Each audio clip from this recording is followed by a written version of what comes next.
تو اب ہم جانور کے حوالے سے مسئلہ سمجھنے کی کوشش کرتے ہیں کہ جس جانور کی قربانی جائز ہے اس کی عمر کیا ہونی چاہیے، ٹھیک ہے نا؟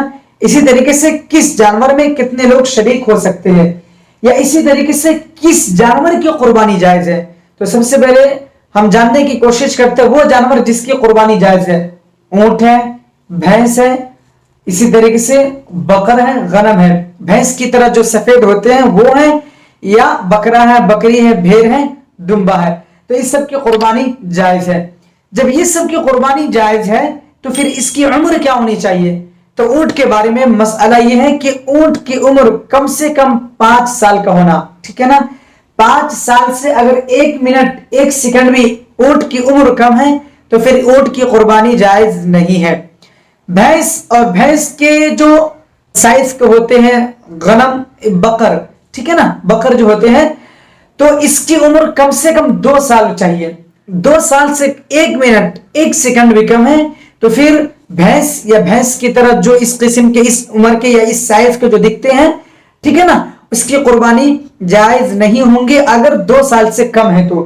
اسی طریقے سے غنم، بکرا ہے، بکری ہے، بھیڑ ہے، دمبا ہے، اس سب کی عمر کم سے کم 1 سال ہونا چاہیے۔ بکرا 1 سال کا ہوگا تو اس کی قربانی جائز ہوں گے، بکری 1 سال کا ہوگا تو اس کی قربانی جائز ہوگا، ٹھیک ہے نا؟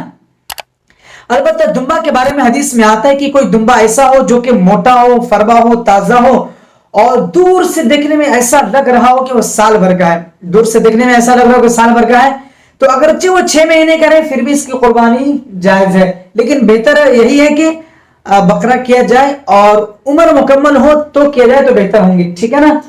اب رہی بات کہ یہ جانور تھے جس کی قربانی بھی جائز ہے اور اس کی عمر کیا ہے۔ پھر اس کے بعد ایک مسئلہ یہ کہ کس جانور میں کتنے لوگ شریک ہو سکتے ہیں۔ تو دیکھ لیجئے، یہ جو اونٹ ہے، ٹھیک ہے نا، اونٹ ہے، بھینس اور بکر اور اس طرح کے جو جانور ہیں، اس میں 7 لوگ شریک ہو سکتے ہیں۔ 7 لوگوں کی طرف سے یہ جانور ادا ہو جاتے ہیں۔ 7 لوگ، 7 الگ الگ لوگ بھی ہو سکتے ہیں، جیسے کہ دوسرے خاندان والے بھی ہو سکتے ہیں، یا کہیں کہیں سے بھی ہو سکتے ہیں، یا پھر آپ کے فیملی ممبرز میں ہی 7 لوگ موجود ہیں تو ان 7 کی طرف سے ایک جانور لے لے بڑے والے اور ان 7 کی طرف سے ادا کر دے، ٹھیک ہے نا؟ یا فیملی ممبر تو نہیں ہے لیکن گاؤں کے محلے کے چند لوگ مل کر کے ایک جانور کی قربانی پیش کر رہے ہیں تو نئے نئے لوگ بھی مل کر کے آپ قربانی کر سکتے ہیں، لیکن خاص خیال رہے قرآن کریم میں اللہ تعالیٰ نے کہا ہے لَن يَنَالَ اللَّهَ لُحُومُهَا وَلَا دِمَاؤُهَا وَلَكِنْ يَنَالُهُ التَّقْوَى مِنْكُمْ، کہ اللہ کے یہاں نہ تو تمہارا گوشت پہنچتا ہے اور نہیں تمہارے جانوروں کے خون پہنچتے ہیں، بلکہ تمہارے یہاں تقوی دیکھی جاتی ہے، نیتیں دیکھی جاتی ہے۔ تو بہرحال تو کوئی بھی عمل کیا جائے تو رضا الہی کو حاصل کرنے کے لیے، یعنی اللہ کو راضی کرنے کے لیے کوئی بھی عمل کیا جائے تو اس عمل اللہ کے ہاں، وہ عمل اللہ کے ہاں قبول کیے جاتے ہیں۔